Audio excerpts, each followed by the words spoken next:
Uma frase de hoje, hein, Luan? A inteligência artificial é potencialmente mais perigosa que armas nucleares. Quem disse isso foi o Elon Musk. Caramba, potencialmente. Potencialmente, não quer dizer que é ainda, né? É, isso é potencialmente mais perigosa que armas nucleares. Ele disse isso num livro chamado Superinteligência.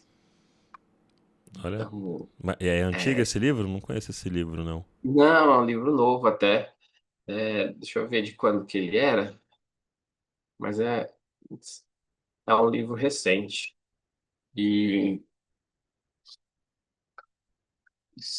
deve ser desse ano, viu? Preciso dar uma olhada aqui. Depois eu pego, a gente coloca ali, coloca o link do livro. Mas é uma frase bastante, potencialmente perigosa também. Exatamente. Antes da gente falar um pouquinho mais sobre isso, né, sobre a questão de segurança da informação com a inteligência artificial, deixa aí o seu like, ativa as notificações, deixa um comentário também, porque isso ajuda a impulsionar cada vez mais os drops de IA que nós criamos por aqui. Compartilhe aí o link pelas redes sociais e comente o que você está achando dos drops que nós temos feitos aqui semanalmente para vocês, né, Thiago Vespa? É, peguei o livro aqui, consegui pegar o livro aqui. Quem escreveu foi Nick Bostrom, o livro foi publicado em 2014. O título é Superinteligência, Caminhos, Perigos e Estratégias. Nossa, então é mais antigo, né? 2014, pô. E isso, achei que era bem recente aí. Que esse livro foi bastante comentado aí, como o Bill Gates e afins aí, que eles consideram a inteligência artificial como uma das maiores ameaças para a existência da humanidade. Por isso que compara o perigo da inteligência artificial com bomba nuclear, porque a bomba nuclear mata muita gente e a inteligência artificial tem a potência, né, o poder de fazer a mesma coisa, ou até mais. Cara, será que por conta da. Assim, recentemente eu recebi um vídeo. Recebi vários vídeos, inclusive. Alguns a gente consegue perceber que é inteligência artificial. Mas nesse vídeo eu até fiquei meio. Achei bem curioso, assim. Que era uma pessoa que estava deitada numa rede e de repente pulou tipo uma onça, assim, dentro do quarto que ele estava, na rede, assim, e depois saiu. Mas não aconteceu nada com a pessoa, sabe? Mas parecia bem real, assim, sabe? Aí eu falei, mano, será que isso aqui é real, sabe? Você fica na dúvida, assim, e depois a gente vê, a gente analisando ali no grupo de WhatsApp que um colega meu mandou o vídeo, falou, não, é IA, tal. E você vê como que isso pode, tipo, pegar muita gente, né? A minha esposa, por exemplo, recentemente agora também pegou uma imagem de um jogador do Palmeiras, que aí tinha sofrido uma falta lá em campo e tinha machucado. E aí mostrando ele andando tipo de muleta com a perna engessada. Eu falei, não, isso aí não aconteceu assim, sabe? Só que ela mesma falou, amor, isso aqui eu acho que é uma IA, né? Olha essa imagem aqui, né? Aí eu falei, ah, sim. Aí eu mostrei pra ela, tipo, pontos onde ela consegue identificar que é uma inteligência artificial. Mas porque ainda assim, tipo, você dá zoom e consegue pegar alguns detalhes. E porque existe uma lógica também por trás daquilo, né? De identificar que aquilo é uma IA e não é real. Mas coisas que são mais próximas daquilo que pode acontecer, como no caso o vídeo, você tá deitado e de repente entra algum animal onde você tá num espaço, isso pode ser que aconteça de fato, né? Uma coisa surreal. Vai enganar muitas pessoas. Sim.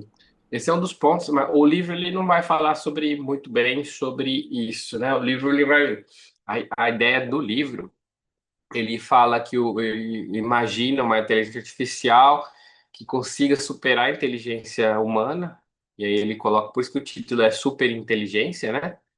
E aí ela começa a tomar controle dos objetivos, mas utilizando os valores humanos. E aí, o que que acontece, por exemplo? Imagine o seguinte: uma das características do ser humano é a autopreservação. Ou seja, se você estiver passando fome, você vai fazer de tudo para buscar comida. E assim, sim por diante. Então, ele leva, por exemplo, imagine que uma inteligência dessa, ela tem a capacidade de adquirir recursos, e aí ela vai transformar a Terra, o planeta Terra, em vez de igual a gente transformou colocando gado ou tendo plantação, ela vai transformar o planeta Terra para utilizar para computação, né? Então, ao invés de tentar resolver os problemas do ser humano, ela vai tentar resolver os problemas dela para ter autopreservação e poder se sobressair ao ser humano. Eu acho que é uma viagem muito grande aí, mas eu acho que o risco está mais relacionado, a meu ver, tá? Eu acho legal ler esses tipos de livro, mas eu acho que, por exemplo, o que você falou aí, ou produção de conteúdo, né? Então, por exemplo, a notícia que você vai passar, a gente não tem como saber se foi gerada por inteligência artificial ou não, ou pelo menos corrigida, né, por inteligência artificial. Eu hoje, por exemplo, uso bastante para fazer correção. Escrevo alguma coisa, falo, corrige para mim, melhora esse trecho, né? E quando a gente faz isso, mas ao invés de colocar as nossas ideias, a gente coloca as ideias que são produzidas pela IA, como a IA trabalha sempre com o passado, a gente para de produzir pensamento novo, né? E aí, para mim, esse é um risco humano, né? Um risco de você parar de ser criativo, você se basear em conhecimento prévio, né? Que é a IA, para ela produzir alguma coisa. Então, novos tipos de música vão parar de ser criados. Então você acaba não usando a IA como uma ferramenta, mas como direcionador de suas ações. Aí eu acho que é perigoso. Eu acho que é mais perigoso do que está escrito no livro sobre. Eu acho isso mais perigoso que a bomba atômica ou que essa superinteligência que está escrito no livro. Que aí a gente acaba se afundando, né? Além de não, igual você falou, não crer, ter coisas que pareçam tão reais que na verdade não são reais. Então, eu acho isso perigoso. Perfeito. Inclusive, é, a gente não tá aqui, não somos IAs, então estamos produzindo os conteúdos da nossa cabeça aqui, claro que pegando informações aí da internet, comentários, livros, igual o Thiago Vespa trouxe aqui. Mas eu acredito muito também nessa visão, porque por conta dessas coisas fakes, né, que estão surgindo aí utilizando a inteligência artificial, ao mesmo tempo eu fiquei refletindo aqui a hora que você falou, Thiago, da IA usar coisas que já existem. Nós também, como pessoas, nós utilizamos do nosso conhecimento prévio de algo para gerar alguma coisa, né? Uhum. Aí, o que diferencia isso, assim? Porque, como você falou, né? A IA usa coisas também prévias e também gera algo. Nós também não usamos, tipo, aquela frase de que, tipo, nada se cria, tudo se transforma, sabe? Será que nós não é isso que a gente faz? Qual que é o toque, na sua visão, diferente que a gente consegue dar? Eu sei que a gente consegue dar esse toque atualmente diferente do que uma inteligência artificial generativa, mas o que seria de fato, sabe, esse toque? Porque na lógica, nós fazemos, ou a IA faz, o que a gente faz, de usar coisas que já passaram para transformar e criar coisas novas. O que você consegue pegar assim e falar, não, mas isso aqui, ó, sabe, é diferente, sabe? Ou eu tô viajando aqui? Não, não, você não está viajando, não. Na verdade, muitas coisas que uma IA e LLM faz, a gente faz e vice-versa, né? Existe depois vocês procuram aí na internet um negócio chamado taxonomia de Bloom. Essa taxonomia de Bloom eu gosto bastante disso, que são graus de aprendizado. E assim, os 4 primeiros graus dessa taxonomia de Bloom são coisas que a gente faz. Então, por exemplo, memorização. A gente faz muito bem memorizar algo, não todos, né? Mas a gente tem essa questão de memorização. A LLM também. E assim por diante, relacionar conceitos. A LLM faz, a gente também faz. Mas os dois últimos graus do topo ali, não é todo mundo que faz, mas para mim é o que difere a gente de ser humano do que ser um LLM.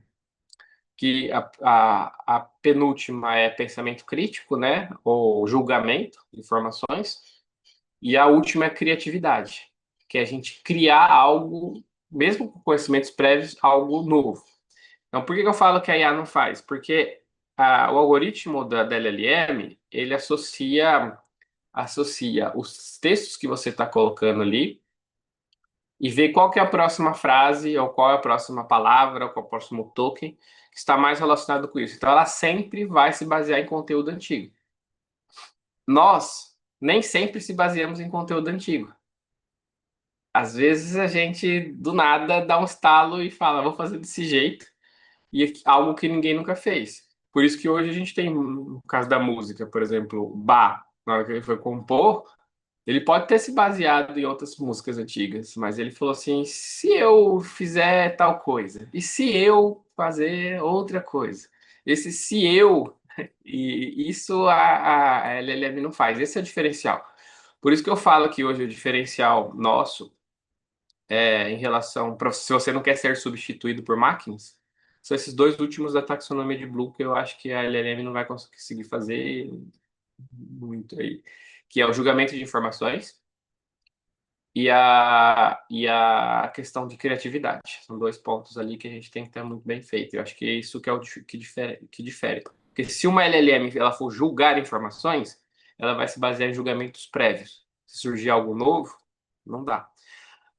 Tem um, um brasileiro, o Lelis, lá, acho que a gente já até comentou em outros episódios ali.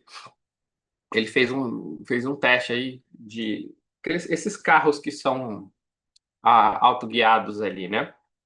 E o carro respondia bem. Assim, se passar um elefante na frente, se passar uma criança, e ele bloqueia. Aí o teste que ele pediu para fazer, coloca o elefante de ponta cabeça e a criança de ponta cabeça. E aí a IA reprovou em todos. Porque IA trabalha com conhecimento prévio. Então ela vai falar assim, eu nunca fui treinado com uma criança de ponta cabeça, né? E essas situações, ela não sabe se comportar. Já a gente conseguiria identificar e falar, peraí, isso aqui é uma criança, se eu julgo a informação, isso aqui é uma criança na rua, ela tá plantando bananeira, né? E aí ela tá de ponta cabeça, eu vou desviar se eu estivesse dirigindo. Então a LLM, ou IA, que nesse caso aí não é uma LLM, né? É um treinamento de rede neural, ela se baseia em padrões já existentes. Nós também temos esses padrões já existentes, porque a gente sabe o que é uma criança, mas a gente consegue ir um pouco além. E esse um pouco além que eu acho que a IA nunca vai conseguir chegar, que é o que o livro Superinteligência ali fala que vai conseguir. Mas eu sou meio descrente nesse ponto aí. Ah, tá. Então o ponto maior é sobre essa questão da diferenciação, porque ela se baseia no que ela já aprendeu, e se muda uma vírgula, ela já fica. Atualmente, ela é incapaz de compreender por conta da mudança da vírgula. Porque, igual você trouxe ali, Isso. uma criança de ponta-cabeça. Se você falar assim, ela tá plantando bananeira, é que você já viu uma criança de ponta-cabeça antes. Mas se você Uhum. parte mesmo do princípio que você nunca viu uma criança de ponta cabeça, mas você já viu uma criança, você consegue identificar que é uma criança de um jeito que você nunca viu, mas você sabe que é uma criança e você evita passar por cima daquela criança, porque você sabe que é uma criança, porque você já viu uma criança. Já uma IA, por ter mudado a forma como a criança está, ela não consegue identificar, ou seja, mudou de fato uma vírgula, já não consegue identificar. E isso atualmente, e você também acredita que, cara, isso pelo que você conhece, já deu aula, né, professor de IA, você acredita que isso não vai chegar mesmo? Ou o que o livro traz é que isso vai chegar e você fala, não vai chegar, tipo... Ou você tem dúvida também que se vai chegar? É porque, assim, para esse tipo de coisa, são infinitas possibilidades. Muitos que estão ouvindo a gente podem se questionar aí. Então é só treinar com a criança plantando bananeira. Beleza. E se tiver uma criança deitada na rua? Tem que criar com a criança deitada na rua. Então você está vendo que a IA, ela precisa de treinos e cada vez mais treinos para ser melhor. E legal, nós vamos ter IAs cada vez melhores nesse ponto, até chegar num determinado limite ali. Mas a gente vai ter IAs cada vez melhores. A diferença nossa, tá, uma criança plantando bananeira, eu posso atropelar ou não? A gente tem esse julgamento de informação. Existe acho que a gente já até comentou aqui, tem um site que chama Moral Machine, que foi utilizado para treinos de carro aí. O pessoal do MIT fez isso, que é o dilema do gordo no trem, desses pontos ali. Que a gente tem que decidir. Você atropela, se você tivesse um carro, você teria que decidir entre atropelar uma criança ou um idoso? É o que você escolhe, né? Esse tipo de decisão cabe a você. Uma máquina, se você decidir, se você colocar programar ela, ou ela se aprender a fazer isso, ela não vai estar decidindo isso moralmente. Vai ser alguém que ensinou ela a fazer isso. E a gente está cada vez mais deixando esse tipo de decisão para as máquinas. E se a gente deixar esse tipo de decisão para as máquinas, a parte moral que você está colocando, você está deixando para ou um grupo de pessoas, que é a questão do treino, ou quem fez o algoritmo decidir por você. E aí o certo ou o errado não é você que está decidindo. Você está passando a sua decisão. E eu acho isso um perigo imenso. É um Eu- perigo imenso. e por que que você entende que isso é perigoso, assim? Onde cai nesses perigos, assim, que você entende? Vão dar um exemplo clássico. A Segunda Guerra Mundial. A gente tem lá Hitler, né? Foram milhões de pessoas que mat- mataram outras pessoas. Essas pessoas que mataram outras pessoas, elas achavam que estavam fazendo algo certo. Porque você não vai entrar numa guerra a ponto de matar pessoas sabendo que está errado. Então, elas foram coagidas a fazer isso, ou achavam que que aquilo que eles estavam fazendo era o certo.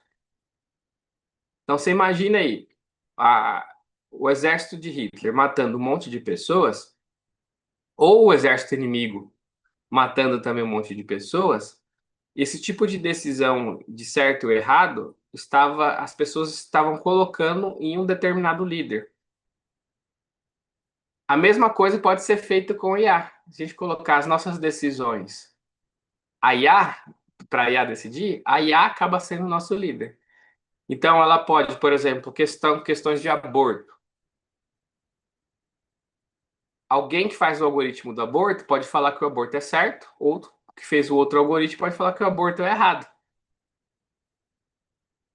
E aí, se você deixa essa decisão para a IA, você não sabe se é certo ou errado, fala, não quero decidir, a IA que vai decidir por mim. E aí você acaba atendendo a uma ideologia de um grupo específico, quem treinou a IA, ou as pessoas que usam a IA, que também servem como treino, que pode ser a voz da maioria. E normalmente nem sempre a voz da maioria é a voz de Deus, vamos dizer assim. E a gente acaba delegando isso e isso acaba sendo um grande risco, porque a IA pode ser manipulada para isso, tá? E até Mas, relacionado com... Pode falar, Bruno. de certa forma, você falando assim, eu comecei a refletir. De certa forma, o governo, a gente não vai meio que por esse caminho também? Não parece que tá meio que correlacionado? Porque você falou assim, sobre a questão do aborto, por exemplo. Uhum, Se criam leis de acordo com um grupo de pessoas que toma aquela decisão. uhum, Então, a IA, de certa forma, vai ser um grande governo, né? Ou várias IAs, vários pequenos governos que vão tomando decisões daquilo que eu acredito que é o certo também. Então, pode ser que tenha essas IAs que tomam essas decisões e eu não quero pensar e deixa a IA fazer as coisas por mim e tá tudo certo. É a forma como eu penso mesmo. Será que não pode cair nesse cenário assim? Tipo, deixa e é isso mesmo? Qual que você entende que isso seria um risco? Sabe? Eu comecei a refletir sobre isso. Será que é um risco mesmo? Será que as pessoas também querem isso, sabe? Não querem ficar pensando e. Eu também vejo como um problema, porque eu gosto de ter liberdade de pensamentos e pensamentos diversos. Eu acho que é o que fez a gente chegar até aqui, né? Se a gente ficar todo mundo pensando igual, eu acho que a gente não cria coisas novas, não evolui como uhum. sociedade. Mas ao mesmo tempo eu vejo que é um pouco do que é hoje, assim. Pelo menos na minha analogia aqui do que você trouxe. Tá, bom, vamos lá. Eu concordo que tem esse ponto, mas hoje, por exemplo, suponha que o governo ele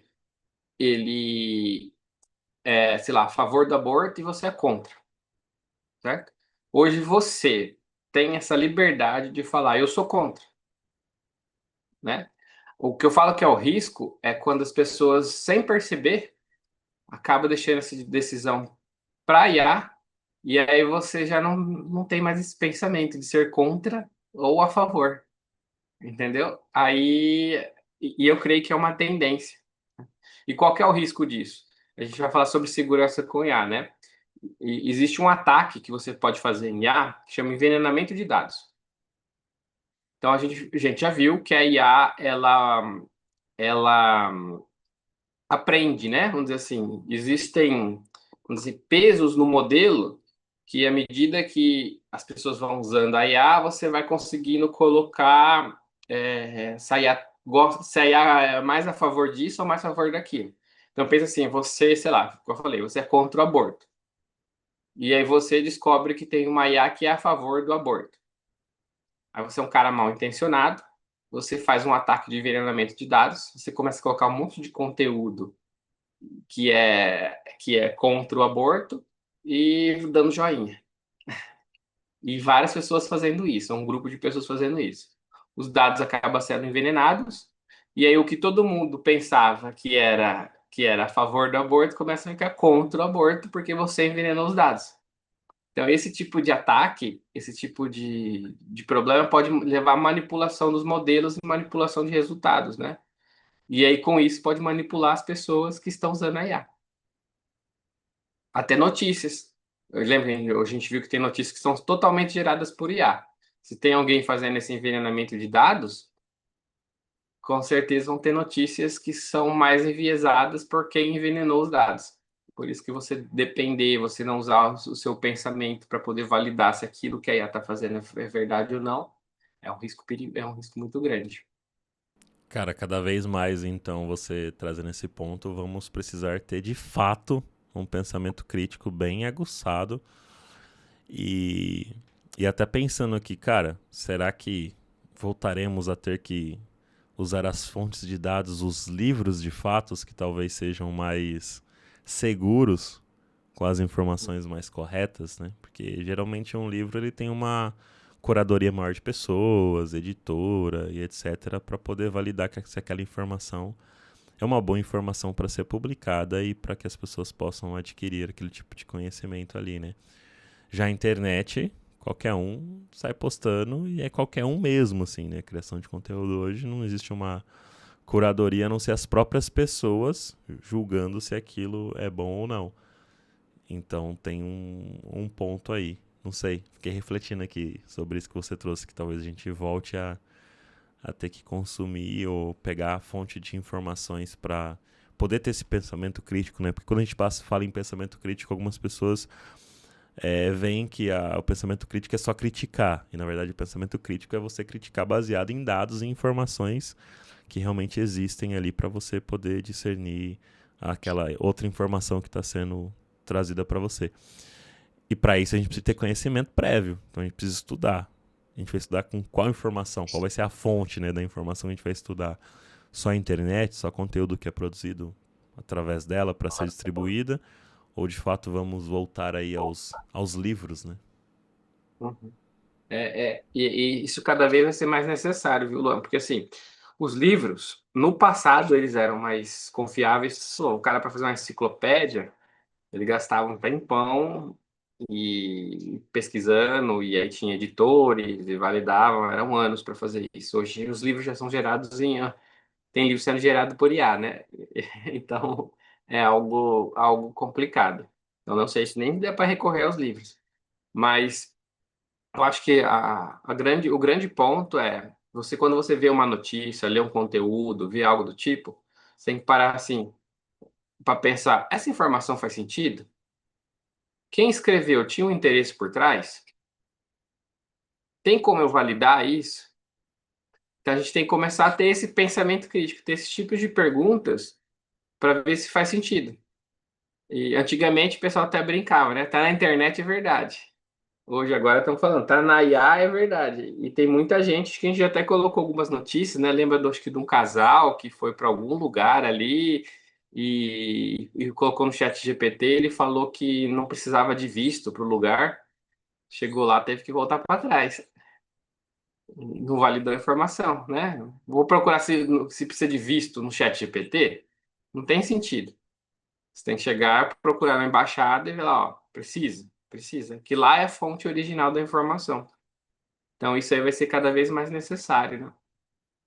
E cada vez mais difícil de alguém fazer, porque é muito mais rápido perguntar pro ChatGPT, né? Mas aí essa velocidade tem um custo, como essa pessoa que infelizmente não pôde viajar, né? Então, eu acho que vai muito disso, né, cara?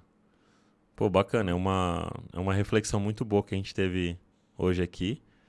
Se você gostou, deixa aí o seu like, ativa as notificações, coloca um comentário aí o que você acha que vai ser esse futuro aí, ou esse presente, né? Coisas que a gente já tá vivendo aí com relação a isso. Se você já foi enganada por alguma imagem, vídeo, alguma informação gerada por inteligência artificial que você depois descobriu e falou, nossa, caramba, fui enganado aqui por uma IA. É, bem comum. É Até, não isso. sei, se só se dá mais um tempinho só para você falou sobre isso, Luan. Eu fui passar um conteúdo numa comunidade e o líder da comunidade não estava lá. Só que ele tinha me mandado um áudio. Eu clonei o áudio dele, peguei a imagem do WhatsApp, gerei um vídeo na IA, coloquei lá para todo mundo, assim, ó, estou com saudade de vocês, não sei o quê, com a voz da pessoa e com o rosto dela se movimentando. E aí todo mundo acreditou. E aí eu falei, não era a pessoa, ele nem sabe que eu fiz isso, nem foi gerar, isso aqui foi tudo gerado por IA. Então há um risco muito grande e um grupo, eram umas cento e poucas pessoas, quase 200, todos eles acreditavam que foi o cara que gravou a mesma informação. Caramba, todas as pessoas acreditaram, Thiago. Todas as pessoas. A Nossa. voz ficou muito parecida. Ele mandou uma voz de 10 segundos, com 10 segundos de voz que ele mandou, foi possível clonar a voz dele. Caramba, mano, que loucura. E também tem a questão do validador, né? Porque talvez você é uma pessoa confiável no grupo que você estava, né? As pessoas confiam em Uhum. você. E aí você traz Sim. aquela informação, as pessoas nem, na cabeça delas, nem julgam, né? Tipo, pô, é uma pessoa que eu confio, tá me trazendo isso, eu vou acreditar nele. Tipo, se for mentira ou não. E a hora que você contou, como foi a reação da galera, assim? O pessoal ficou assustado. E aí foi interessante porque, como era um conteúdo que eu estava passando sobre inteligência artificial e alguns riscos, chamou atenção. Que todo mundo imaginou. Imagine se for um bandido fazendo isso, querendo, falando que sequestrou meu filho. Eu tenho a voz do meu filho, o vídeo do meu filho. Como é que eu vou saber que não é o meu filho? Eu já fiz um truque com a minha mãe. Eu e minha mãe, a gente combinou um código. Combinar um código é uma É, segurança boa. eu falei assim, ó, a gente combinou um código, só eu e ela sabe esse código.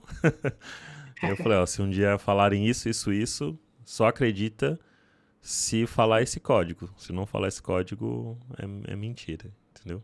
É importante fazer isso. Hoje, cada vez mais é um risco. Mas é isso aí, Lu. Perfeito, perfeito, Thiago. Isso aí. Cuidado, cuidado. Com grandes poderes vem grandes responsabilidades, né? Uma frase boa também que a gente podia ter conversado com ela, viu? A próxima a gente começa com essa, mas qual foi a frase que você iniciou do Elon Musk? A inteligência artificial é potencialmente mais perigosa que armas nucleares.